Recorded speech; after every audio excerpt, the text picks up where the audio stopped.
Hello, everyone. Welcome back to SuppTalk. My guest is the 2021 SuppTalk Best Beard Award winner and is also the man behind the very popular ingredient, Cellflow 6. Ladies and gentlemen, my friend, and hopefully yours, Mr. Matt Nickerson. Matt, how are you, my friend? Absolutely a pleasure being on your show, brother. I'm doing fantastic, Sean. How are you? Dude, I am well. Like I said, it's and I want to be respectful, but I think it's easier for me to get through to Biden than it is with you sometimes. Dude, that's entirely on me. You and I have been in pursuit of this for a long time.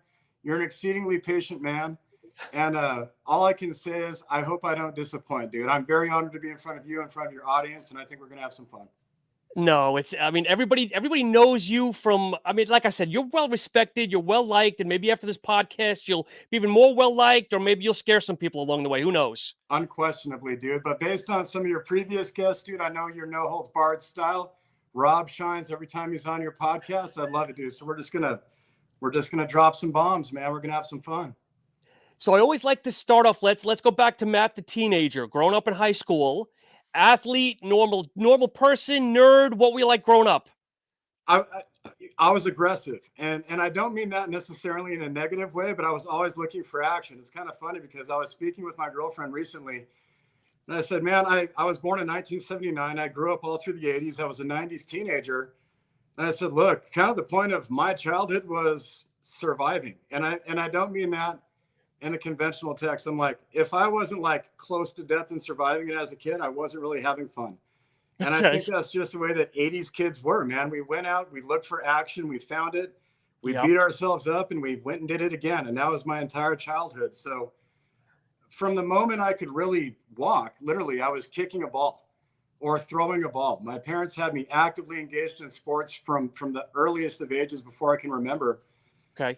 And historically, for my birthdays or Christmas or anything, all I would ever ask for is a ball. And the reason for that is my dad had a rule. And he said, look, I'm never going to force you to play sports, but you're going to have to try soccer, baseball, football, and basketball. You're going to have to play each one of them for 3 years. And after that, if you don't like it, you're done. Yep. But you are going to give these sports a shot, and we're going to see what comes from it. And I took to all of them. And it didn't come until the later years where I finally just started picking and choosing where my path is ultimately going to go. But I was playing baseball since I was 5. Okay. I was playing indoor soccer literally since I was 4. And I got to play in my first full pads football when I was age 7. And I Okay. went and did that all the way through college. But it's kind of funny. I kind of classify it like this. I was always naturally gifted at baseball. My best sport was basketball, but my favorite sport was football. And I think Okay. large in part that had to do with just the aggressive nature of it. However, I found myself on the wrong side of the ball in football. I ended up being a quarterback, which is a little bit more precision and finesse than I Oh, was used jeez. to. Okay. In my adolescence, I was more of a outside linebacker and tight end because I was kind of a bigger kid. And then I just started growing this way, and I never grew this way. I just became tall and lanky. But Yep. I always had a live arm because I was a catcher in baseball, and I could sling it. And my brother's high school coach saw me watching film at a family dinner once. So a team dinner. My brother's high school team was hosting a team dinner, and he was watching some of my game tape. He's like, "What are you doing?" He's like, "You're a quarterback."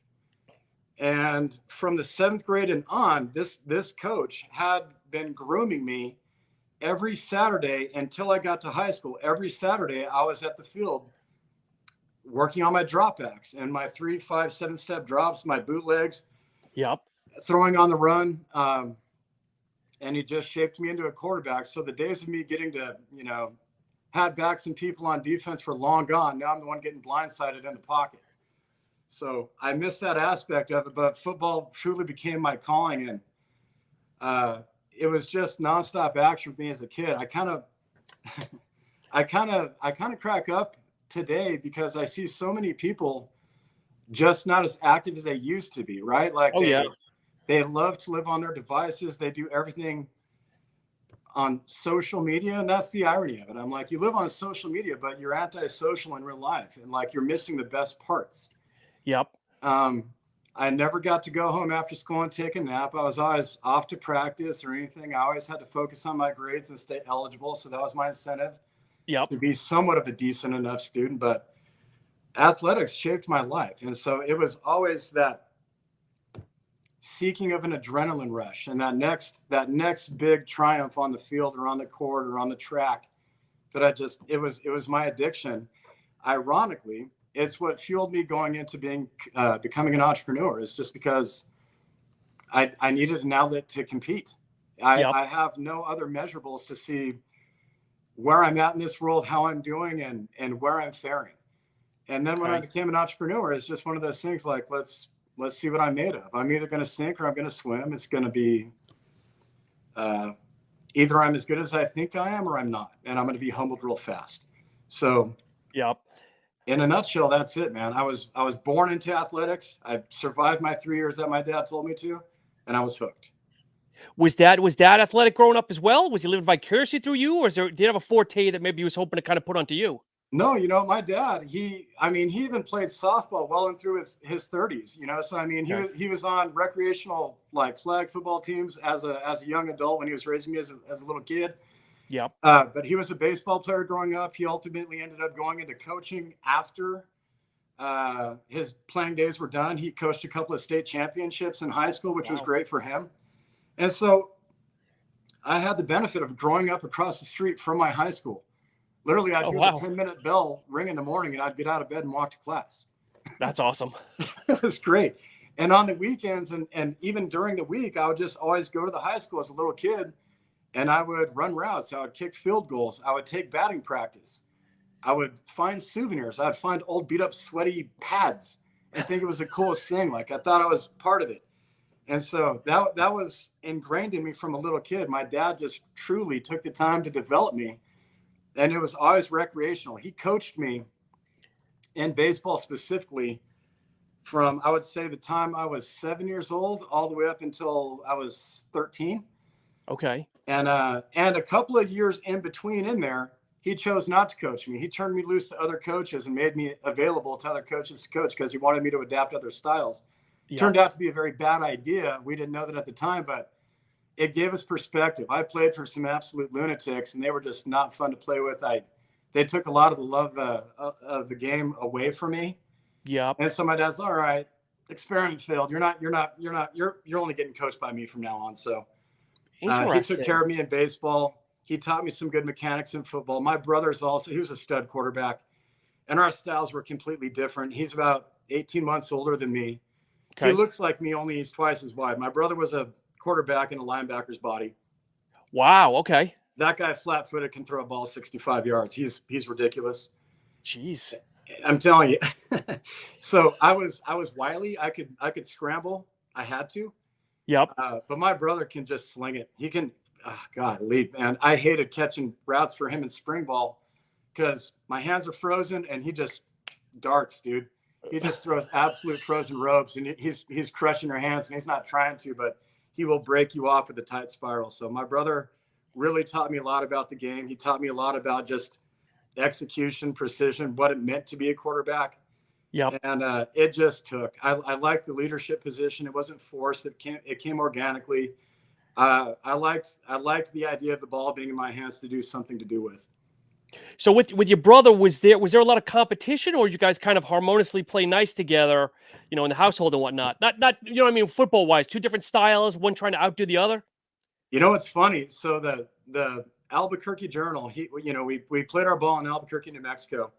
The Albuquerque Journal ran a article on us. It was called Relative Rivals. Wow. Okay. And it was about me and my brother, and I was trying to beat him out for starting varsity quarterback. He was a starter. And we just went back and forth. We would shit talk each other like, dude, I dropped 400 plus yards in 3 tugs. And he's like, yeah, well, you threw a pick and I did. And I ran for 2 and scored. You know what I mean? It was just back and forth. And so we just always had a very healthy rivalry. Yep. And we would never succeed one to the other, but we always cheered each other on. But it was very good, healthy competition. So that was a funny question because the local newspaper literally covered that. So you said he was a year and a half older than you? Yeah. He's close to 2 years older than me. So I was a freshman when he was a junior. Okay. And so he was floating, not floating on varsity. He was firmly on varsity, but he was kind of utility. So when he wasn't at quarterback, they would use him in the backfield in a number of different applications, be it running back, fullback, tight end. We just ran a unique, weird offense. The coach that had been there over 30 years. He ran an old school style wing tee, archaic offense, dude. But it suited my brother's strengths because, again, the guy's a tank, but he can also throw like the day is long. So when they weren't utilizing, depending on who we were playing, when they weren't utilizing his skill set with the arm, they were utilizing his skill set with the legs. And so he had a nice range to his abilities. But, so did the high school have one major team, or was it like varsity, junior varsity? Yeah, so we had C team, which is freshmen. We had JV, which is, more sophomores. And so I got called up to varsity my sophomore year. I was my brother's backup as a junior when he finally took over the starting job officially. And then he started obviously his senior year, and I was his backup. I wore number 16, he wore number 17. And it was actually a neat thing. Like when I was a sophomore, my dad pulled up into the driveway. This is a funny story. The coach, like we just finished up 2-a-days. It's kind of, we're getting close to the first game of the year. And I'm coming in from the locker room, and the head football coach, Coach Hoffman, he says, Nickerson. And I look over and he throws me a varsity jersey. It was such a cool moment. I was like, holy shit, I just got called up. Cool. Yeah.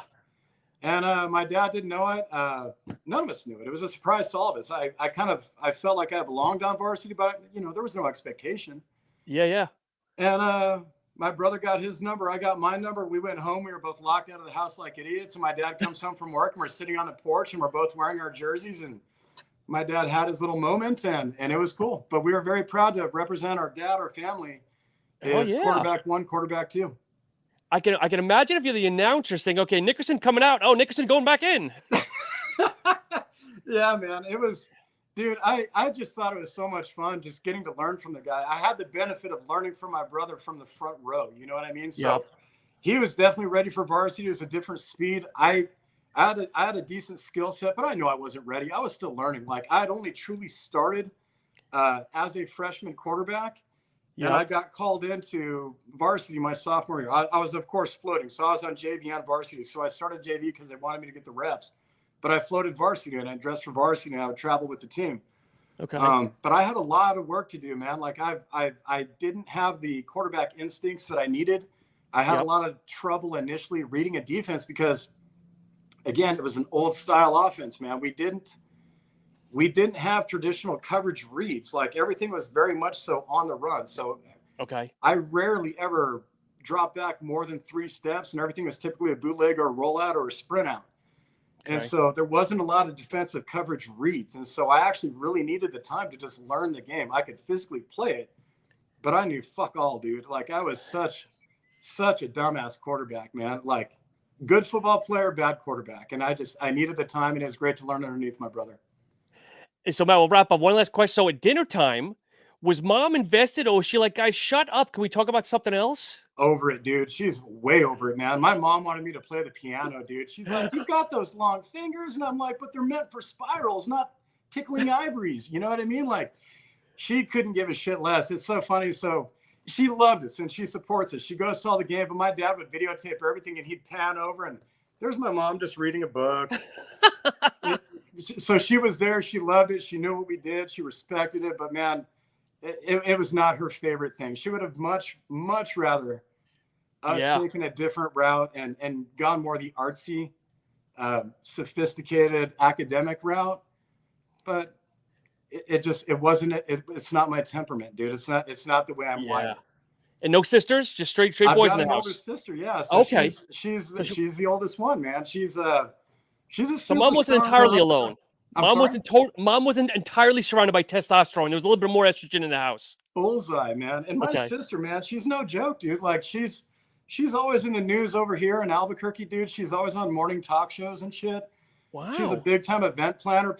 She's the dot connector, dude. We call her the little general because she just gets shit done. And so she's always just making moves. And people would ask me like, what's she doing? I'm like, I literally like, I can't pin it down because she does so much with so many. And she's working an event, or she's a hustler. yeah, she's like the primary driver of our Major League Soccer team's opening night. I'm like, what the hell do you even do? She does it all. She connects dots. She has foundations and charities. And so she's always hustling, as you said, doing something. And so she was always there, a huge supporter. She's always had our back. So she's basically two times as busy as you then. She's double you then, it sounds like. Brother, absolutely, dude. And she, again, it's one of those things like in my family, you kind of feel a calling to succeed. Yep. And to represent the way everyone else already is. My mom's a business owner. She owns a school. It's called the Cottonwood School. She's the proprietor there for 30 years. She has shaped countless immeasurable lives over that time. I'm incredibly proud of her. I worked for her time and again. In fact, I got my start with her. I was teaching PE. I was a PE teacher in my early 20s when I graduated college, and it was at her campus. I enjoyed it. It fit really nicely. And so she does her thing. My dad's a safety engineer out at the Sandia National Laboratories. In fact, he just retired, distinguished after 39.5 years on the base. Wow. Crazy. And he does rocket launches. So I've got a family of people I want to try and keep up with, but they're all very proud of what we're doing and what my goal is to do. Yeah. And they've been nothing but supportive. And that's the funny thing. I like to needle the world a little bit from time to time, because you got those people that bang on, I'm self-made. I'm like, let's talk about that. You know, like a lot of people like to talk about their self-made, but I'm like, I seriously doubt that. I think if you're where you are, people loved you along the way. And maybe you've forgotten about that because, dude, I'm not self-made. If I didn't have the people in my corner giving me support, love, money, dude, I've had to borrow money. Yeah. I promise you, Self-Flow 6 isn't here. My family has always had my back. My friends have always had my back. And you just have those people that buy in and believe in you. And so I've never been a big fan of the self-made thing, because I think oftentimes it kind of denigrates a little bit about people's history, selectively remembering who's helped them along the way. Yeah. So what college did you go to, Matt? So my brother went to Western New Mexico University, and the reason being is he was being recruited by a junior college, a coach at a junior college. He's like, you got to go JUCO. This is where to go. I'm going to start you day one.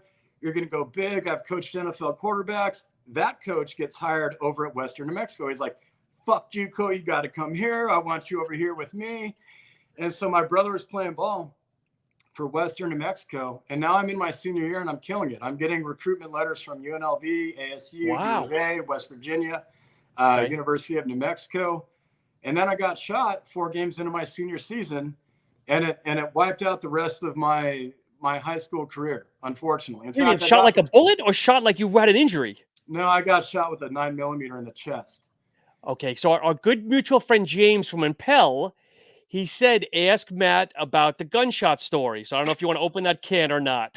No, dude, I'm happy to talk about it. And I'll get to that after this little piece. Please, okay. And so I got injured 4 games into my senior year, and my recruitment stopped. The letters stopped, the interest stopped, and they basically they're like, look, I don't know if you're going to walk again, let alone play again, man. Like we can't offer you a ride. We can't honor the commitment. Yeah. And so you're welcome to walk on or anything of that regard. And it all went up in smoke. I was fortunate enough to come back like my last game. I got to dress for my last game, and I got to get in the game a little bit. I literally still had the bullet in my back, and I was wearing a girdle because the bullet was still in the lining of my lung. Jeez. And I ran a veer option, and I jumped over one guy, but a dude caught me literally in midair and slammed me on my back. And ordinarily when I get my tits lit like that, I'd kind of laugh it off, like, you know what I mean? But this time I was like, ah! And I thought the bullet punctured my lung. I was like, fuck, I'm done. I was like, I'm done with high school ball, man. I'm done. Yeah. And the interesting thing is, I had every intention of, because I fucking hated my high school coach. I still hate my high school coach. Okay. He was an absolute fucking monster, dude. The guy would just psychologically abuse the shit out of me. And I will never back down from that statement. He was a fucking monster. And so much so that I hated the game of football. And my dad always told me, overcome your hatred of the coach for the love of the game. Yeah. And so in all honesty, dude, when I got hurt the way I did, I was thankful I didn't have to play another down for that son of a bitch. Wow. However, going into this year, the way he treated me, I was like, I'm done with football. I'm enlisting in the military. I'm gonna go be a Navy SEAL, and that's gonna be my path. I'm done with it. Fuck college, fuck football. It's time to go serve. And then I get shot, and now I don't have closure. And now I feel like something's been taken from me, and I didn't check my boxes. And so now I'm like, all right, I feel like I still need to play. I feel like I've got unfinished business. Yeah. Now back to your question. My brother's playing ball at Western. Western kept talking to me because of my brother. Western stayed interested in me because of my brother. And once again, I went and backed up my brother at Western. And then I started playing quarterback. Okay. And then I switched over to receiver because I'm like, I'm just tired of playing quarterback. So I was kind of both. I played QB and I played wideout. And I love playing wideout more because now my brother's dropping dimes on me all the time. And it was a blast. I fell in love with the game again. It was so much fun. And then ultimately, like, I made my peace with football. When I was finished, I knew I was finished. I always tell people, I'm like, first of all, nowhere near good enough to have ever been drafted. All right. Like, I would have never gone pro, not even a consideration. If I had been drafted, I would have absolutely said, not a fucking chance. I'm done. Yeah. Not interested. My body's gone through it, dude. I've had 14 concussions. Literally, the big reason why the military wouldn't take me, I couldn't get cleared medically. My body was destroyed, my head, all of it. And so I never got to serve my country, unfortunately, but I will do the best I can to serve my community. So that's what happened. That's how I ended up going and playing ball at Western. My brother kept my dream alive, and they kept the door open for me. They gave me the benefit of the doubt because my brother's like, dude, he's strong, he's training, he's in. Yeah. And a big motivation behind me switching to receiver from quarterback is relative to where the bullet placement was. I'll stand up. So this is my left side. I got shot right here. Okay. And the bullet swirled around and ended up in my back. Jeez. And so it just bounced off some ribs and just kind of came over and just settled there.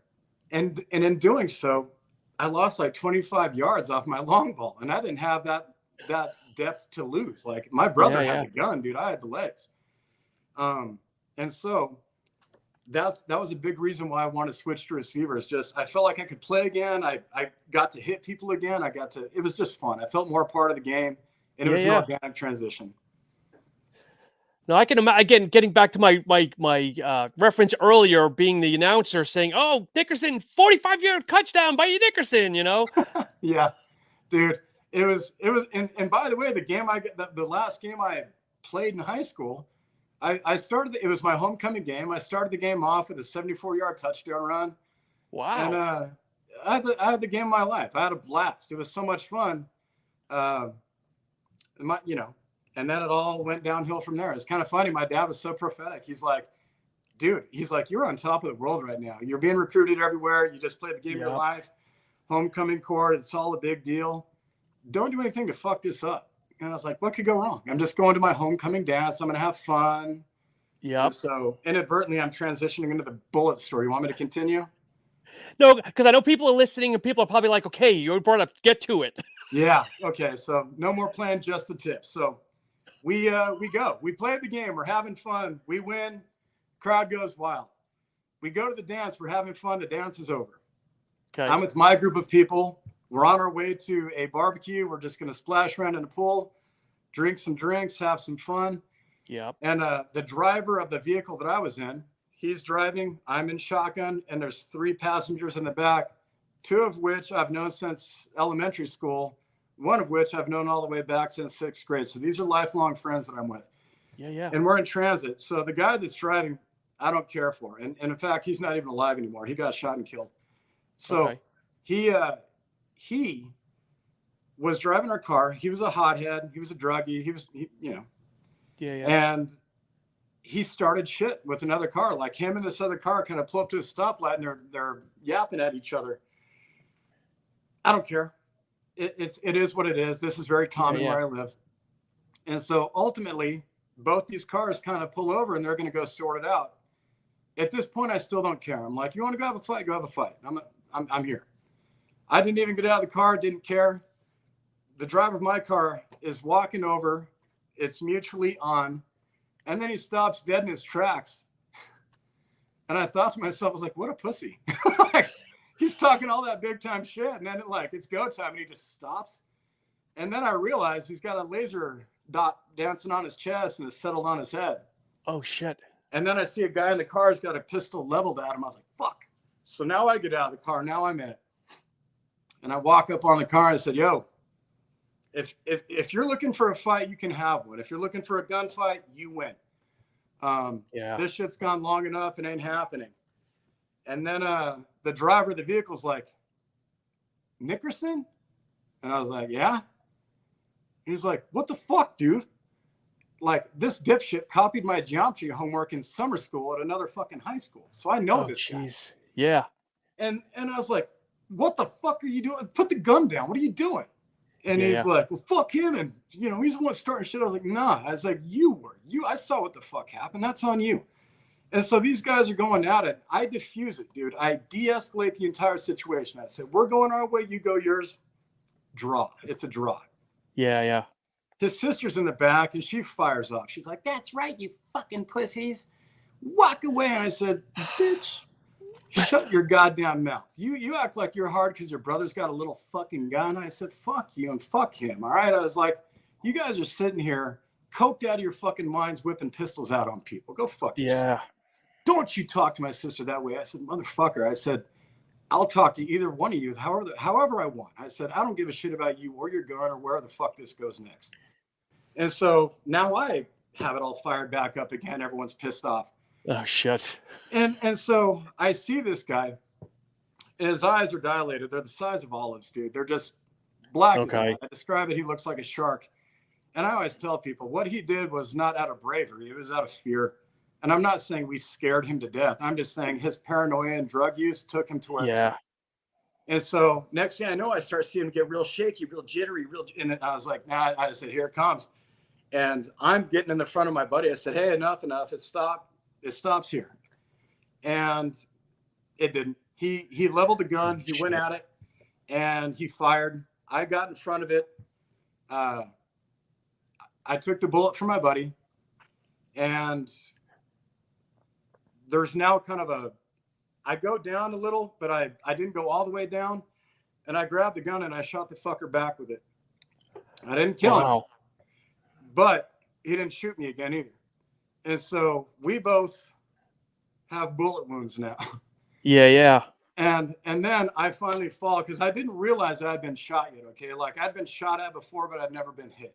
And that's why this wasn't like a foreign situation to me of, oh my God, there's a gun, run. Like I saw a gun. I've seen this before. I've de-escalated it before. Nothing happened. It is what it is. It's a weekend in Albuquerque, dude. And so I fall back and I'm like, I can't believe that motherfucker shot at me. Now it's on. And now I'm pissed. And I get up and I realize I can't lift my left arm. Like my left arm is behaving strangely. And then my knees are getting a little wobbly. And I kind of start getting weak and I fall forth and I kind of hit the deck a little bit. And then I'm laying back and I was like, shit. And I'm feeling around and my hand's covered in blood. I was like, God, fuck, he got me, man. I was like, and I'm trying to like figure out how serious it is. And then the guy that I, got in front of, he's like, that should have been me. That should have been me. He's doing the whole thing. And now my dear friends, my lifelong friends are freaking out. They just saw me point blank get shot. This whole shooting that's happened in a drive up, no less. Like literally the girl at the drive up's listening to the whole thing. And, I'm on the ground. I'm bleeding out. My friends rush over. And my dearest friend, Michelle Carter, she's the one I've known since 4th grade. And we're just this peas in a pod. Yeah. I start kind of fading in and out a little bit because I'm just spitting out blood. And she's like, oh, my God. She's like, help is on the way, 911. And I started getting a little woozy. I started going out of it. I was losing blood. I was passing out. And apparently I did. And so I come to in her lap. They all think I just got killed. And then I wake up and I'm surrounded by EMTs. And EMTs are kind of getting me back to life a little bit. And they're like, what's your name? And I'm still like right next to Michelle. I'm looking right at her. And I was like, I'm Superman. And I winked at her. And she's like, you motherfucker. But I was like, trying to introduce some levity here. Yeah. And that's not even the funniest part, dude. Again, I'm trying to go to college. I'm trying to be a good kid. I'm trying not to have any stains on my record. And the guy that I took the bullet for, I was like, hey, dude, I got a fake ID in my fucking wallet. Get it out of my pants. The cops are going to want to see who the fuck I am. So I'm getting my fake ID out of my wallet. I'm bleeding out my friend's lap. I actually know I'm going to be okay. I know I'm not going to die. Yeah. So they take me, they wheel me off. And in the ambulance, I'm telling them, I'm like, hey, I got a game on Friday. Like I got my ass kicked by Roswell last year. I'd really like you guys to get this bullet the fuck out so I can play. And in that very moment, not only did they not abide by my request, that finger goes, and then they're stuffing a catheter in my junk. And I was like, that was worse than the gunshot wound. Like, what the hell are you guys doing? The bullets up here. Why are we focusing on down there? They're checking for internal bleeding, how much damage has been done. Oh, yeah, okay. And so it was a big mess, dude. But I missed the rest of my senior season. I ended up going away to college, and I ended up facing that guy in court. And because I shot him back, he was found not guilty. They're like, the jury just didn't know like who the antagonist or the instigator was. There was not beyond a reasonable doubt. Yeah. And but it is what it is. I don't care that he went to jail or not. I know that I financially broke his family in having to defend that trial. I could have pleaded it out. The attorney, the DA rather, said, he's like, I can plea him right now to 5 years and he'll take it and it's done. I was like, no, I want them to have to face a trial and pay those legal expenses and the whole thing. And so that's what we did. I dragged him through a trial, and I was on the stand, and I was calling it cool the entire time. And it went the way I went, because at the end of the day, I had nothing to lose. I was on the stand. I wanted him to sweat and suffer. And no matter what, I knew I was getting in my car, going back to college, and going to go play college football. I knew this guy would go on to be a druggy loser, which he is, and so it goes. So, bro, you seem like you're comfortable with it. So I appreciate you sharing that with obviously me and the listeners. Sure. I know the wise guy that you are. I'm surprised you didn't go in the ambulance, guys. 'Tis only a flesh wound. I need to get back out there. I genuinely thought it was. I was like, look, I know I'm new here, but I feel like this isn't that serious. And I didn't know if the bullet was still in me or not. The crazy thing is I could smell my flesh cooking. Yeah. When the bullet goes in, it's liquid hot. Yeah. And that smell stayed with me for months. Like, it was crazy. And then the adrenaline dump that happened just when the shock was wearing off. I swear, imagine. It took like a couple of months for all the shock to finally wear off. Jeez. And after that, it was like hard even to stay awake. But I'm telling you, like, I got shot at 2 a.m. on a Saturday night, right? Like, so technically a Sunday. I was in the hospital on all through Sunday and everything else. I got discharged, and I was ready for school by Monday. And the principal calls me up, and he's like, you're not coming in. He's like, we have every news van in 4 states surrounding the school right now. You're staying your ass at home. We'll call you and tell you when to come back. Yeah. And so they finally said, all clear, come in. Wow. And I never gave interview. In fact, I gave one interview. Because I learned a long time ago, you know, silence can be, you know, misinterpreted, but it can never be misquoted. That's it. And so I let people draw their conclusions. I never said anything. And then the hit pieces started coming. What was the quarterback doing out so late at night back in my day? And it was, of course. Found drugs in your system, an alcohol level of 2.0, probably, all sorts of craziness. Yeah, I was the bad guy. So, you know, they killed me twice, and it was awesome. And and that's where like my distrust of the media began. They wanted sensationalism, and I wouldn't give it to them. I wanted the story to die, and by continuing to grant interviews and talk about it, it would have kept it alive. And I had no interest in that. I just wanted to move on with my life. I'd lost enough. So, Matt, so I'm going to bring this in for a minute. So I didn't mention off air. So people can actually comment. So I'm sure a good friend, Pete, he goes, yeah, big deal. You got shot. I died from a bee sting, and they shocked me back. So they're tough guy. Stay there. You want to know what almost fucking killed me? Baby fire ants, dude. My house in college was built for Habitat for Humanities. It was as low budget as could be. Like, wasn't a yurt, was it? You live in a yurt? It may as well have been, dude. It was like millimeter thick drywall. There was no siding, no insulation, no nothing. I took a nap on my couch one day, woke up covered in fire ants, little baby fire ants. And I started going into anaphylactic shock, dude. My tongue looked like the size of a fucking whoopee cushion, dude. I opened my mouth. I couldn't even see the back of my throat. I had to drive myself. I couldn't bend my limbs. They were so swollen. I had a manual transmission. I had to go first gear all the way to the hospital as I could barely breathe. And then I have my Pulp Fiction moment of epinephrine to the heart. It was a crazy shit. I'm like, please don't let this be what fucking kills me, man. I've survived some gnarly shit. The shooting's not even my craziest story, dude. And I'm like, baby fire ants is what puts me in the ground. Fucking this can't be right. So Pete bringing up fucking bee stings. That is so Pete, dude. I love the guy. Like I start every day with that guy fucking with me. It's sending me something hilarious or talking some funny shit to me. So Pete is absolutely my boy. I fully expected him to come in and roast me. Okay, so I'm going to throw Pete completely under the bus. Okay. Okay. Has Pete been sending you some of this animal porn shit? Because I'm like, dude, what are you following? I'm like, what are you? But anyway, well, let's maybe take that off the record. But Pete knows. I'm like, dude, if you're going to send me stuff, send me some good stuff. I don't want to see cats and dogs. Oh, dude, he kills me. I'm like, bro, you've got the best algorithm on Instagram, dude. Like the shit that you come across in your explore button is hysterical. And dude, it's so wide ranging. It's always I never know what I'm going to get, but I know it's going to be gold. And like, he sent me the craziest thing the other day of an alligator literally just swimming along with the body in the mouth. Yes. And I'm like, that's Pete, dude. He finds it finds him, and it comes my way. And I'm like, and now my day can begin. And honestly, dude, one of my favorite parts about going out to Rob's Apollon All-Star Seminar back in 2022, he's the first person I saw. And I told my girlfriend, I said, film this. I said, that's my boy. I said, I've never met him in real life. And he's one of the people I absolutely have been dying to meet for years. Pete's been with me since 2017, dude. Yeah. Since I started with Vaso 6. And I was like, I need you to capture this because I've never met him. He doesn't know I'm coming. And I walk up and I just stared at him. And he stared at me like, who's this rude prick interrupting the conversation he was having? Yeah. And it took him a minute and he's like, motherfucker. And then like it set the tone for my trip in Jersey, dude. It was the shit. So Pete kicked it off right. No, the same way. So Pete and I have chatting for years, and then finally, when I go up to Apollo now, like once a month. So him and I try to get a workout in, lunch, dinner, something. He's like my main guy to go see besides Robic.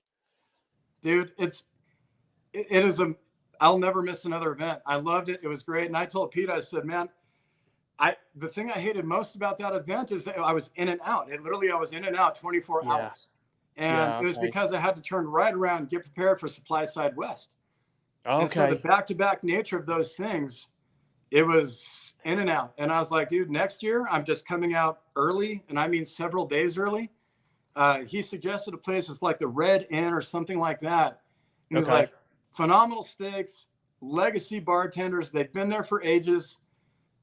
The kind of place where they know your name, they know your drink, they know how you like it. He's like, we're going there. And I'm like, dude, say no more. I've been dying to sit down and have some bourbon and a cigar with Pete for years. And so next time I go to Apollon, I'm going a few days early just so we can recreate and chill. Yeah, no, definitely. Hey, he just chimed in too. It was like Timmy and Lassie had reunited. Dude, only way hotter. Yeah, dude. And we have Lucas on here too. Cool. We have our boy Lucas from Poland on here too and listening, saying, glad to see you on here.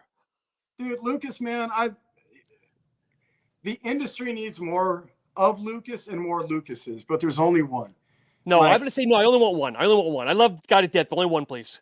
That's it, dude. Yeah, we couldn't handle more, man. He's our stim junkie, dude. That guy will test drive anything and tell you what's happening with it, man. And he just puts such a fun international flair to just the supplement space, dude. Like he sees it all. He talks about it all.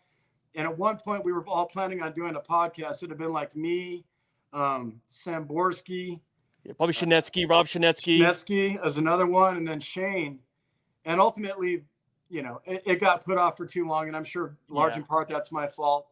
But he's a purist. He's an industry purist. He's one of my favorite people in the industry just because he's what makes it go round, dude. I tell a lot of people relative to my audience, I said, I'm not a bodybuilder. No one's ever going to mistake me for one. I'm just on the backside of 40, dude. Like I'm I'm just a weekend warrior, man. I like food. I like drinking. I like a good time. And I like to stay fit. I like to stay athletic and dangerous. And I just enjoy supplements. And the people that really do gravitate and resonate with me aren't the bodybuilders, man. It's the supplement nerds, dude. It's the people that really enjoy supplements and ingredients and innovation. And it's just my core, dude. I love those guys. And I love hearing, because it's just, you can't hide, dude. You guys are all so blunt. Yes. I told my partner, Mike, I said, there's nowhere to hide in this industry. I said, so help me God, they will tell you what they think. Good, bad, or indifferent, you are going to hear about it, because they're either going to feel it or they're going to tell you you're snake oil. But the feedback will be real, whatever that means. And Lucas is one of those guys. He will tell you straight.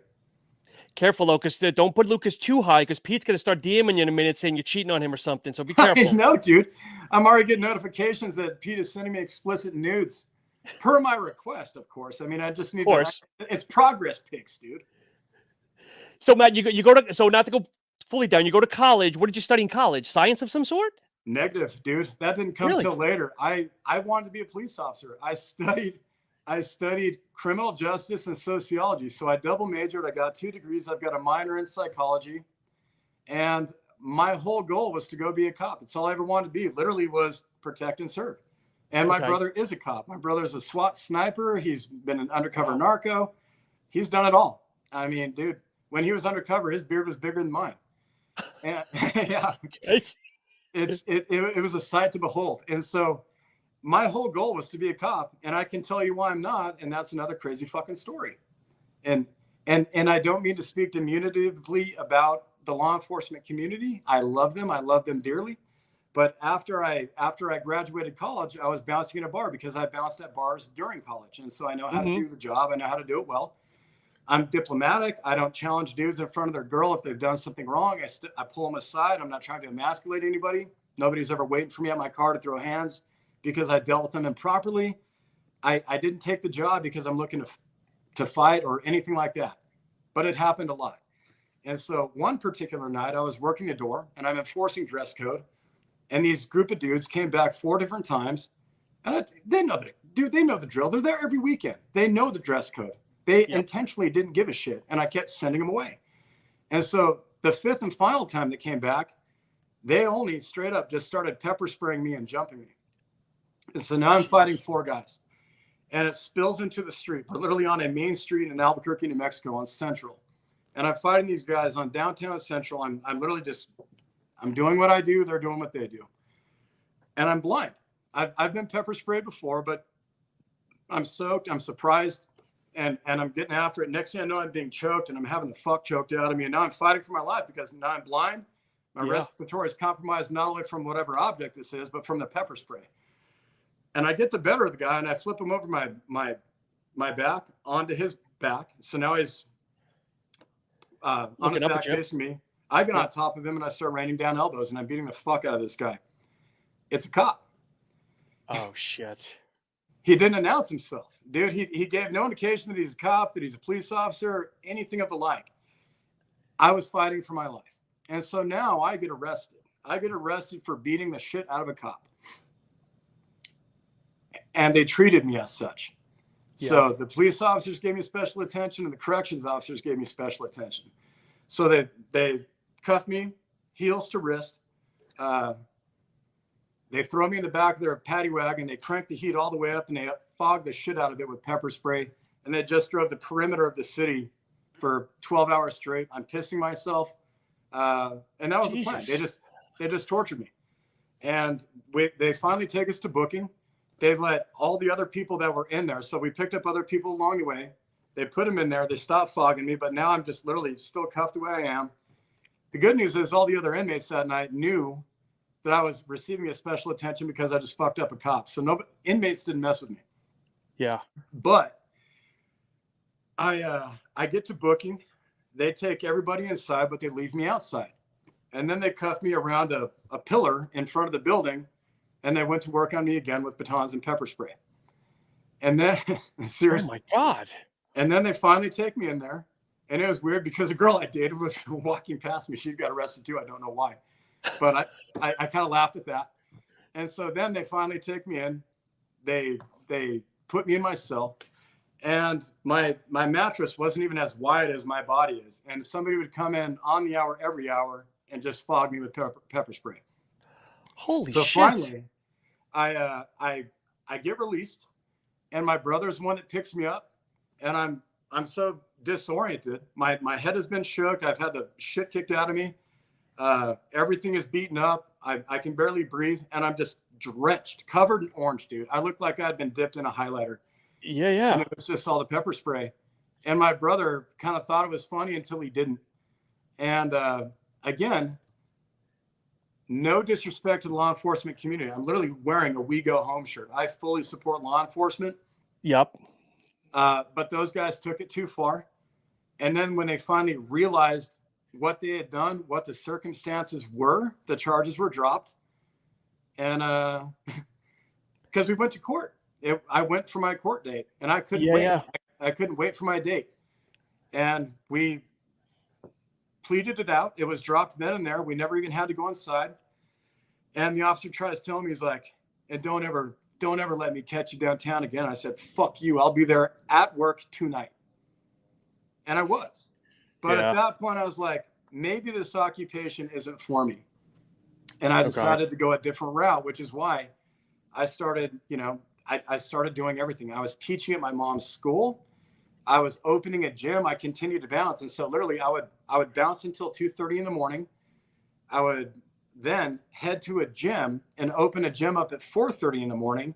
And then from there, I'd get off at 10:30 and I'd go teach PE from like 11 to 2. Wow. And then from 2, I'd go work as a mortgage broker gopher for the next several hours until finally I was discovered by a guy at the gym in the medical device space. He's like, I think you'd do really well working with me on these surgical instruments. And he kind of taught me the ins and outs of surgical instrumentation relative to surgeries, operating rooms, and hospitals. Okay. That happened.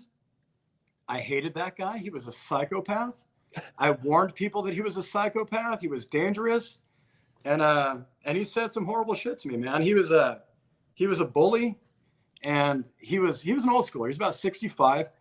And he was just one of those hard-nosed bullies that just harassed me every second of every day. Literally, I'd be working on sharpening, refurbishing surgical instrumentation. And he would be hovering over my shoulder with actual eye loops on, criticizing my work real time. Jeez. And at one point, after 6 months of just nonstop bullying and harassment from this guy, he says to me, he's like, what kind of a relationship do you even have with your father? And I was like, I dropped the shit. I was like, all right, dude, now you've made it personal. You've gone too far. And you came at me the wrong way. I've put up with your shit for half a year, blah, blah, blah. And we're 200 miles out of town. We've still got to drive all the way back. I spent 80 miles telling him, when we get out, I'm kicking the fuck out of you. Like, you've gone too far. It's going to go. And ultimately, we finally get to our destination. I do get out to keep my word.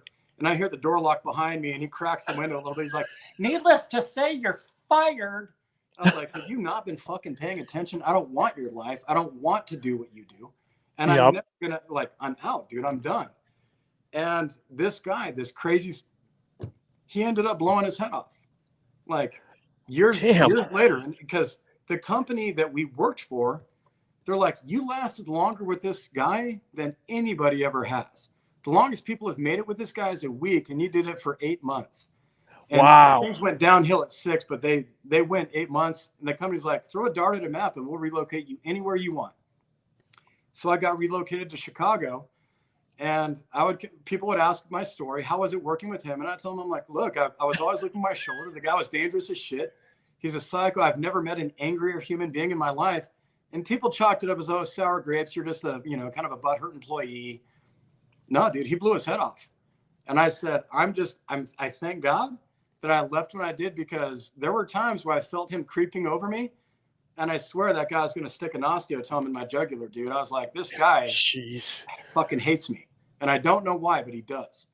And so that was my foot in the door into medical device. And from there, I got with better, more philosophically aligned companies, where I now was working in the operating room with amazing doctors and surgeons. I was peeking my head behind the curtain. And my area of specialty and of interest was spine, trauma, hardware, ortho. Okay. In biologic mesh. And so I would. I'm hearing Stryker. I'm hearing a lot of Stryker. So I was with Biomed. I Okay. interviewed Yep. with Stryker, and I ended up going with Biomed. And so I spent 18 months actually in is either Whippany or Parsippany, New Jersey. Okay. At their HQ in a Sawbones lab, and I worked on cadavers for 3 months. And so I worked through all the instrumentation, all the different types of iterations, because my job in the operating room is to sit there with my laser pointer and tell the doctor what we're doing next procedurally relative to his case. And so I've seen every type of surgery under the sun, good and bad. I mean, things that haunt me to this day, because I don't have that off switch, man. I'm not a doctor. I didn't ever want to be a doctor. And how they're able to compartmentalize some of the things that they do blows my mind. Because I've seen tragedies, and I still get haunted by a few things that I've seen. But my favorite representation of product was regenerative tissue. Yep. And okay. That's what, and it fascinated me to see the way that this stuff operated in the body. And so I've been in more hernias, burns, breast reconstructions than anything else. Like, I've seen a lot of surgeries, a lot of hardware, but all those things is where I really, really kind of came into my own relative to life science and biologics. Okay. And I had the privilege of working underneath a gentleman by the name of Dr. Jeffrey Morehouse, and he's a Stanford educated doctor. He's local to Albuquerque, New Mexico, phenomenal human being. And that guy was just exceedingly patient with me. He taught me so much about anatomy, physiology, the body, procedure, protocol. I literally got to sit there and listen and watch and learn all day, every day. I was in the operating room. I got to see things that just I'll never forget. Yeah. And the education was just remarkable. So what I was able to do was combine my love of life science and medicine, and conjoin that with my love of athletics. You know, now we're talking anatomy, physiology, what makes the body work, what optimizes the operating cellular systems, and all those things. And that's what made me ultimately and eventually decide to go into the route of entrepreneurialism and cultivate and develop things that make the body function and work better. And so that's how I came to be with my existing project now. I started this in 2014. It's all I've done since 2014. I haven't had another job since. And it started by me relocating to the University of South Florida Research Park and digging into their intellectual property and studying literally catechins, procyanidins, all these mechanisms of action and how they work and how they function in the operating system of the body. And that's where I really started looking at and understanding the catechins that do things and the catechins that don't do shit. And I look forward to just pulling the curtain back on a lot of those conversations, because I still think that it's as widely studied as it is, it's not studied the right way. People are focusing on the wrong things. And I've got to be careful with what I say, because I too have my secrets. And we've got some patent pendings. And I'm really excited to just continue to educate the world as best I can with what I learned relative to catechins and gallate enhanced oligomer. And why we're so bioavailable. And one of the things that people don't understand relative to bioavailability, for us, it's a size thing. You've got larger molecules, and I'm not telling you nothing you don't know, right? Yeah. You know, but what we're comprised primarily of are the smaller molecules that actually get through. They get through, and they're not absorbed into the tissue prematurely, so they get to where they're supposed to go. Which is why I tell people we don't really have competition relative to other pump ingredients. And I'll just use the word because, and I'm talking about their claims, not mine, vasodilation, nitric oxide, those types of mechanisms. There's great products out there that do those things. Mm-hmm. What we do is relative to optimizing blood flow, we open up the pathway so that those ingredients, those great ingredients like nitrosamine, like vasodrive, they can get where they're going, because we in essence clear the way and optimize and prep those landing spots for them to actually be absorbed into the body. So you're getting a full clinical dosage. And so Vaso 6 for us, the way my partner Mike and I, Mike is so smart, dude. The way he looks at things, his perspectives are fascinating. He says such profound shit to me, and he says it in a way that just he never tries to talk over anybody's head. Though he's capable, he's smart enough to know that look, unless the person on the other side of the table knows what the hell you just said, you didn't accomplish anything. It's not about trying to look like the smartest guy in the room. It's about helping people understand what you're trying to say. And So so now I was gonna say, I know Mike from the circles, okay, but I don't know Mike well enough. Is he a scientist as well, or like what is his background? fuck no. And he'll be the first to tell you, I'm not a Okay. science guy. He's like, I am a business guy. Okay. But Mike, I mean, his background in business, like he's a scale and takeover specialist. So Mike made his bones in med device as well. And he himself is contracted by the likes of J&J, GE, Thermo Fisher, like all these major companies call Mike for size and scale. He's a turnaround specialist. He'll take things that are small and make them huge. Okay. And he just has a way of optimizing and performing at a way that he just is all about deliverables, and he knows how to get there with as few moves as possible. So the guy literally looks at everything algebraically of how do I get X to the other side as simply and efficiently as possible. And he's been able to do that with me. And that's why I impress upon people the importance of having a mentor and having somebody that can help you develop. You know, I've always been the face of Vaso 6 and Self-Flow 6, but I'm telling you, Mike is the reason why I'm here. I couldn't do what I do without him. He's the shit. Yeah. So let's talk a little bit about Self-Flow 6 itself, because I've got people commenting, they want to know about dosages, when to use it, timing, because I've seen like one of your posts was you seem to use it pre and post. Yes.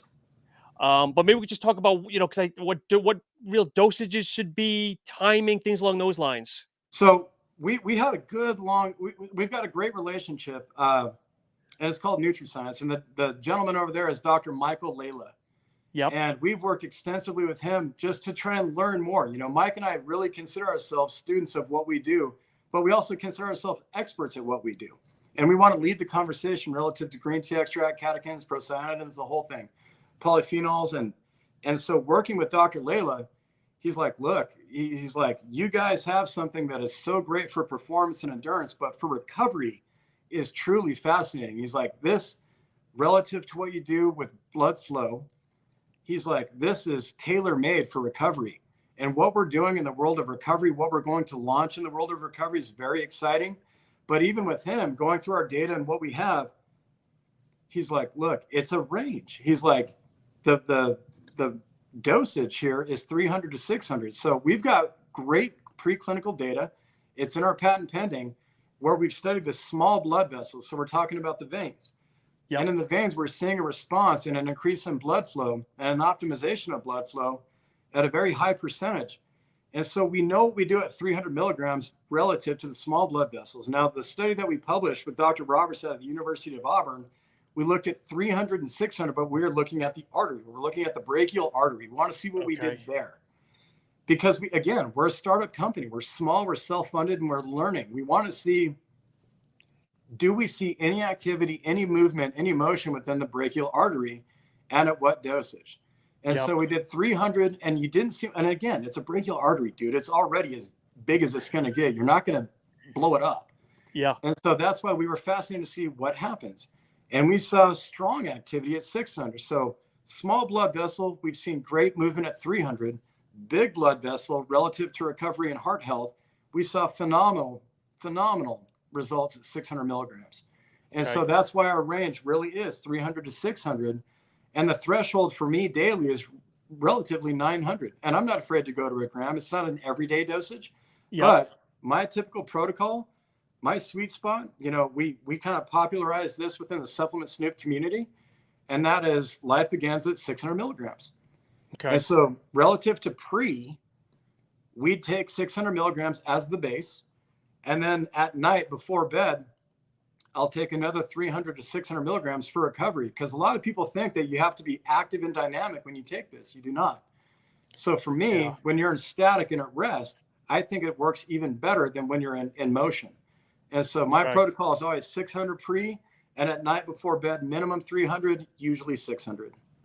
Interesting. Okay. So here's a question for you that I'm seeing a lot now, that obviously it's a trademarked ingredient, and there's got to be So company, I'm going to say the manufacturers obviously need to make sure they've got the right licenses, whatever it is, in play with you guys. But as a consumer, something I see now with a lot of shadiness going on is that companies are coming out with products and they're listing trademarked ingredients, but they're not really either in the product or they're doing it to gain attention. Is there a way as a consumer to know that, look, it says Cellflow 6, it's got that little sticker, trademark, whatever it is, that there really is that licensing or agreement between the manufacturer? I'm going to know it's legit, not just somebody putting it on the label. Does that make sense? It makes perfect sense. And by the way, I saw a lot of that with Vaso 6. I saw knockoffs all over the world, but we Yes. do have a TMLA agreement that every one of our vendors gets. And so there's a process and a protocol that everybody has to go through. So anytime a customer launches with my brand, there's requirements and there's also limitations. We absolutely throttle back language. You don't have free license to say what you want to say about my product. That's screaming for litigation against you. Yeah. And sadly, we live in a very sensationalist industry where people skin tearing pumps, like a brand can say skin tearing pumps, but if I say that shit, I'm probably going to jail, dude. Like, I'm not allowed to say that shit. And so brands don't understand the disconnect. You guys market however you want, but when it comes to my legal vetted claims by my attorneys at Venable, you are not allowed to go out and just talk about my ingredient however you wish. And so every time a product launches, we have label requirements, we have ingredient panel requirements, and if they don't satisfy those, or if they infringe on those once they do go live, they won't be fulfilled again. And in fact, there's companies that, and I won't say who they are, but there's companies I absolutely will never sell to again. I'm sure of it. I'm sure. Yeah. And so I oftentimes, back to your question, oftentimes if there is an infraction, I give people the benefit of the doubt. For example, EchoVision. They launched that dethroner, which had everything in it. Oh God, I don't think under the kitchen sink. Yeah. That's the one, Sean. And so people were really suspect about that, myself included, because I'd never seen a TMLA for it. I'd never seen a label that I approved. It just was getting ready to hit market. And I hit up Ben King. I was like, what the fuck? I said, Ben, what can you tell me about this brand, this product? And Ben's a phenomenal source of information. And so he connected me with the guy, and I connected right away with him. I said, hey, benefit of the doubt. I see that my brand is in here. I don't know you, and we've never spoken. And I'd like to know who you're talking to, or who's been speaking with you, or who's saying, how do we get here? Yeah. And immediately, literally, he's like, dude, I'm calling you right now. We're gonna go on the phone with my co-man. And we sorted it through. And it just so happened that relative to the process, the main person that was handling this went into a different place. And so that in-between gap of someone was going out before someone came in is why this fell through the crack. Interesting. Okay. So that was a case where I thought somebody may be ripping me off, and I didn't outright accuse them, but I did want to put the jigsaw together and figure it out. So thankfully they weren't. However, there are brands out there that I am concerned about. Okay. And there's even brands out there right now that claim they're, I can't get into it. And I won't. No, I'm not going to compromise you. Okay. So let's get off that. So are there any ingredients, if someone's looking at a panel, is there any ingredients that you say, look, you cannot mix Cellflow with DMHA or anything gray or suspect, so that people, like, if I see Cellflow with this, whatever ingredients you're saying, I know it's fake? You know what? I personally, I haven't come across that. And I'll be the first one to acknowledge, dude, I'm not the strongest encompassing of all ingredients. Yep. Okay. So I've got my specialty, I've got my skill set, and I know the things I'm really good at. But as far as all ingredients, I can identify certain redundancies. Like if you're going to put my stuff in and another green tea extract or a grapeseed extract, I'm like, what are you doing? We're talking catechins. Now we're talking generalized catechins. And now you're just inflating this panel, and there's unnecessary cost in there. In addition to, you've got the same pathways for other nitric oxide, this, that, the other. So I'm like, people tend to just make those types of mistakes where I see a lot of redundancy, but I don't see a lot of shadiness going on. Dude, I'm sorry. Can you give me one moment? Go ahead. Go. Okay, 1 second.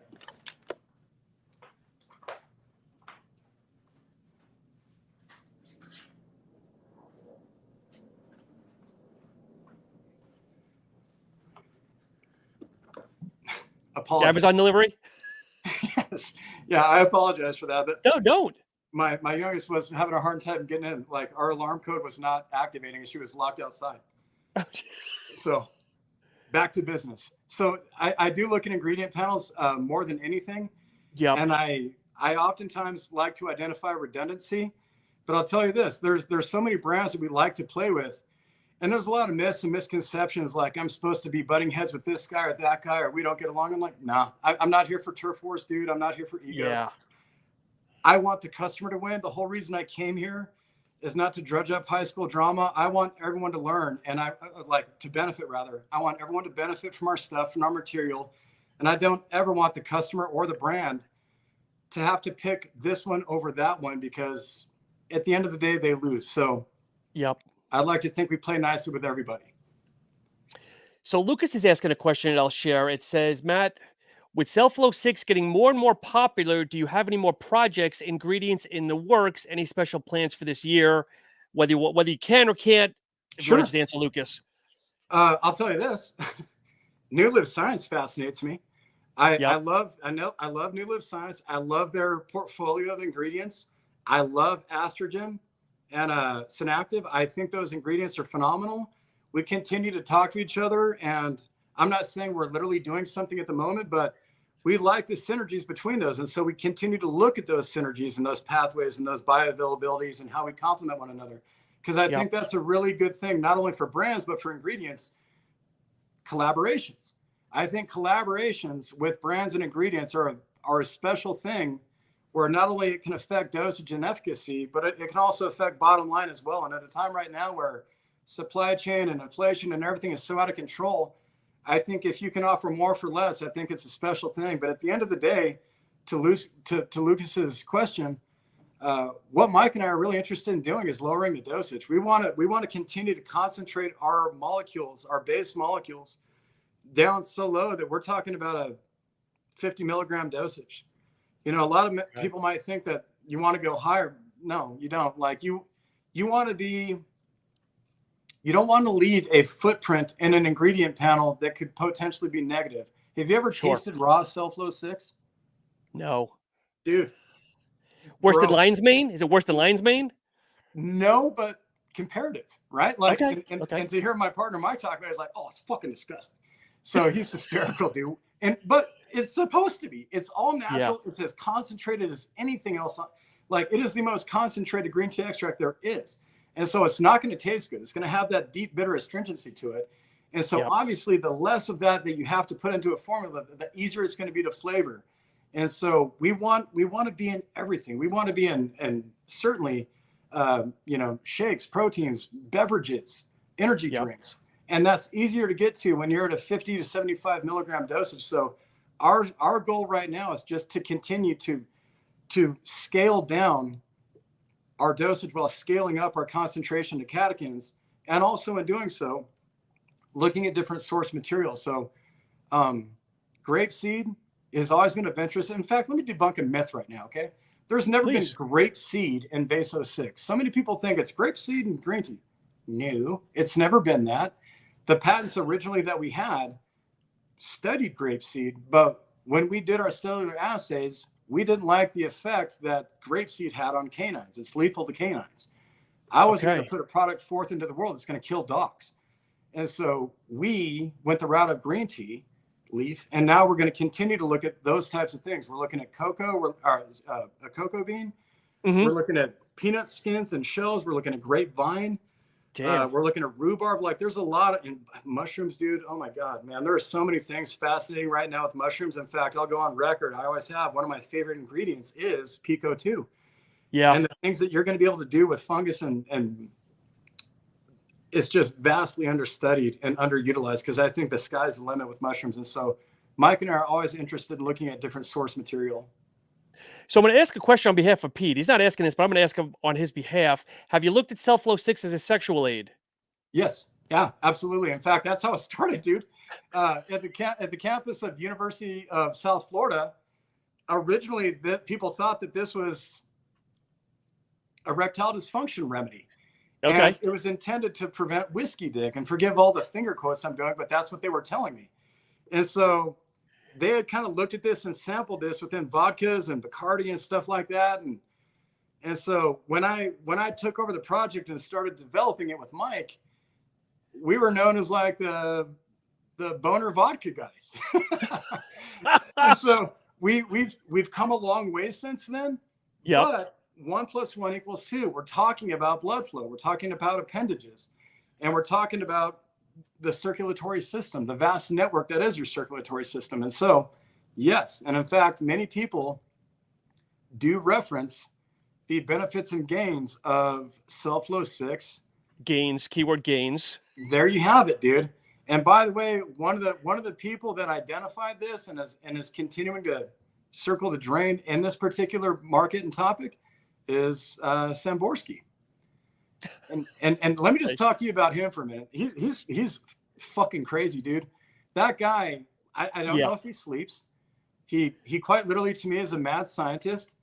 Between the inspiration he's able to pull from cinema and just his active lifestyle and where he comes from in this world, he's like the perfect storm of controlled chaos.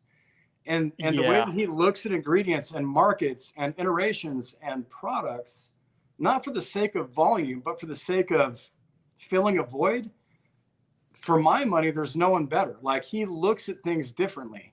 And I think that this industry would do wise to follow suit, because that guy will run the table with Cellflow 6. No, I know he's a huge advocate. I'm sorry. And Robert, I said he's a huge advocate, obviously, of you and obviously the ingredient. But you've seen him; he's on the podcast a couple of times a month. He's one of my closest friends in the industry, and I think I kid around. I think he's at the point of addiction now that he has to come out with products. I'm like, enjoy, slow down for a minute. And now with this new podcast, like, what else can you not do? Like you said, he doesn't sleep.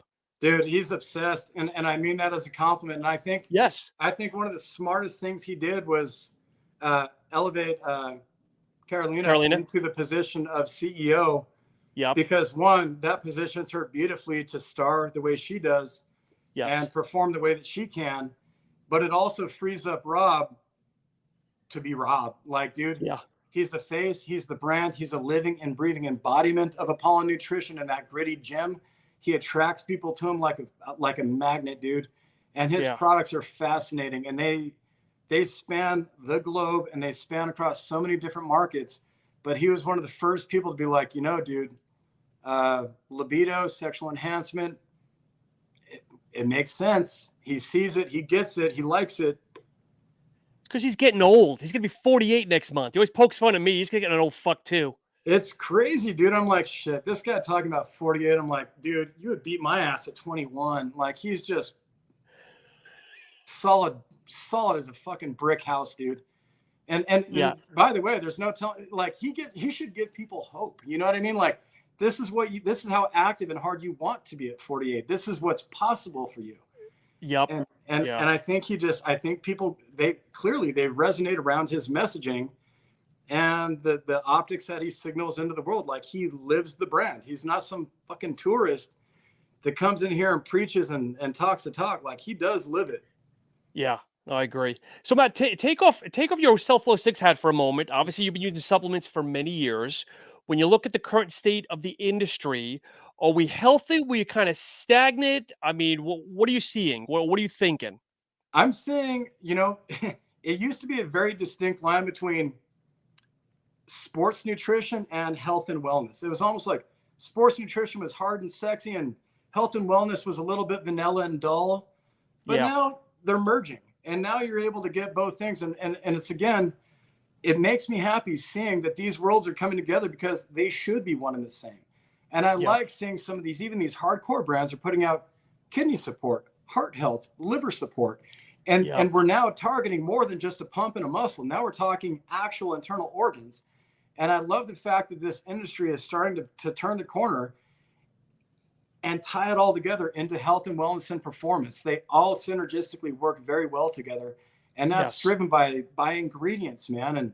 it's and of course people are gonna be like, well, you're just saying that because you're an ingredient guy. And no, the reason I'm saying that is because I believe this way, and that's why I became an ingredient guy, because I care about creating things that people put in their bodies that make them better, that make them healthier, that might even help them live longer and scathe off illnesses and ailments and prolong longevity. Like I want people to really benefit. And if the companies that are doing that the right way, dude, I'll tell you this. I don't give a shit about your latest flavor that you've licensed. It's so funny. People like, I get it. It's supposed to taste good and it's great. But it doesn't impress me, dude. Like there's some beautiful brands and some beautiful labels out there. But like licensing a new flavor isn't innovation, dude. It may taste better, but what needle are you really moving? It's worthy of stacked, but you're not going to get published for it. And so people that really move the needle for me are the ones that truly dive into innovation and want to make the world better, healthier, and explain why they're making it better and healthier and how quantifiably, measurably in your real life, how it's going to affect you. And I think there's a lot of brands that are actually realizing the emphasis for the customer base, especially post-COVID, is health and wellness, especially heart health, dude. Yes. And I really want people to start focusing on heart health. Have you ever seen more teenage kids die, more young athletes die than you have in the past 2 years? Well, it's true. And that's one of the things to get on my high horse is I got a lot of friends that they're in the gym, they're working hard. Dude, I got 325 up today for 6. I'm like, did you go on the treadmill today? I'm like, you're working everything external, but at the end of the day, what's really pushing everything? It's your heart that's really your heart's the motor almost of the body. Why are you not running, going for a walk, something? And that's just me on my high horse. No, dude, I'm going to piggyback. Like literally the other day, I went and just gave myself a hell day of cardio. And I'm like, I don't do it to burn fat. I don't give a shit what I look like, dude. I don't do what I do for aesthetics. I'm ugly. I lean into it. I don't care. My heart loves it though, bro. Like I went and did all the cardio I did because it keeps my operating system pumped and optimized. And that's what I care about now more than ever. I want a healthy heart, healthy blood flow, eliminate the oxidative stress, cellular rejuvenation. All those things matter, dude. Like the harder your the harder your endothelium gets, the more danger you're in. And what we do is we keep it soft, we keep it supple, we keep it flushed. And that's what I wish more people would focus on, is not just the aesthetic of a gym and the outcome of a pump, but what are you doing for your internal organs? And again, back to your question, I think many people in the industry that are leaning into that are going to be the forefront and the thought leaders of this industry because they're making an emphasis out of it. And by no means is it gender or age prohibitive. All ages can benefit from heart health, from immune support, all that stuff. And that's what we need people to focus on. And the rest is gravy, dude. Like if you've got a 6-pack and pumped up biceps, all the better. But if you're healthy and live longer, that's what I care about. That's it. I've got 2 kids, and I always say, look, I would love to be a great grandfather, but at the end of the day, as long as I'm a grandfather, being active with my grandkids, throwing a ball, running, whatever, that's my goal now. My next step in life. It's amazing, dude. The older I get, the further my company comes along. The simpler my life becomes, the simpler my needs become. You know, I had a buddy the other day. He's like, dude, I like your haircut. I said, thanks, buddy. He's like, wish I still had hair to grow. And I said, buddy, it's easy for me to say I get, but it doesn't matter. I said, the fact that you're alive, healthy, and well, and you can make that comment to me is all I care about. It's all your significant other is going to care about. Drop the aesthetic shit. I don't care. No one else cares. Like, dude, I've lost so many people in the past 3 years that I'm just in a place right now. I'm like, I literally pray about it every night. Happy, healthy, well, safe, alive, dude. It's all I want for people. And if you look good in the process, awesome. But if you don't, as long as you're here conversationally with me, in my world, in my ether, sharing your stories about your family, like that's what I care about. Yeah. My dad always says, as morbid as it sounds, as long as your foot hits the floor in the morning, it's going to be a good day. And I'm like, well, I hope it's not just your foot from rigor mortis falling out of the bed. But anyway. That's, dude, the perfect response from a loving son, dude. I love it, dude. But that's what makes me happy is we've got people right now that are placing that emphasis where it belongs. I'm happy to be a part of that conversation. I want to continue to perpetuate that message, because to me, it's about wellness, man. It starts today, dude. Don't be that guy that's like, well, I'll care about it Monday. Dude, Monday's not promised to anybody. And I'm not telling anybody nothing they don't know. But you need to understand that and really live it, dude. And that's why make today matter. Well, that's my thing. It's like, don't wait for why do you have to wait for a New Year's resolution to do something? Just do it now. Do it. I mean, start tomorrow. Why wait till January 1st? Now is all we have, bro. And I'm telling you, I've seen too many things in my life that everybody thinks, dude, they've got all the time in the world. In fact, I've had people that are like, dude, I don't need to figure out my career right now. I've got plenty of time. I'm 26. And I'm like, dude, like, buddy, like my cousin joined the military when he was 17. He's nearly 10 years into his, like, he'll have a pension by the time you figure it out. You know what I mean? Yeah. Like, you've got to get busy, and the world is getting more expensive, not less. And tomorrow is harder than today. Today is the easiest it will get. It's not going to get easier than today. It's only going to get harder from today. Great point. So I really wish people would take that emphasis of urgency and get busy, dude. And just something is better than anything, dude. The other day I went to the gym and I was not into it, dude. I didn't want to be there. But I'm like, look, this piss poor effort is still going to be better than not doing shit. Yep. And your B cups, thank you for it. Yeah, dude, they're righteous, are they not, bro? 2023, dude. These bad boys are going to be C's. It's gonna, hey, it's a sight to behold. I appreciate you bringing it up, dude. We're, next time we're not going to do a podcast. We're going to shoot my OnlyFans. Okay. If as long as they have a discount code for that, I'm not going to pay you full parade. I got a discounted code on that. Dude, the first click is free. How about that? Okay, but Matt, it's been an absolute pleasure, my man. It's been too long, but is there anything else that you want to kind of get off your chest? Anything we didn't cover today? I just want everybody listening to understand it's a blessing to serve this community. I'm living my dream. It's because of them and because of people like you, I am living my dream. I never got into this for profits, for fame, for fortune, dude. I just wanted meaningful, purposeful work. And the more people that take my product, the more people that formulate with my product, the more fulfilled I am as a person, dude, because it's just it's humbling. It's emotional to see people all around the world take your product, believe in your product, buy in and support you as a person and as a brand. Yeah. And it just makes me happy to be of service, dude. That's all I care about. So to those of you watching and listening, even supporting Sean, he's a strong voice in this community. We need more people like him, but there's not more that are more qualified than him to have these types of conversations. He could have gone way more clinically in this discussion, but didn't. And so thank you for watching. Thank you for tuning in. And thank you for the support of he and I both. Matt, where can people go to learn more about you, product knowledge, anything whatsoever? Everyone gets a response to my direct messages on Instagram. My Instagram handle is Cleary Mateo.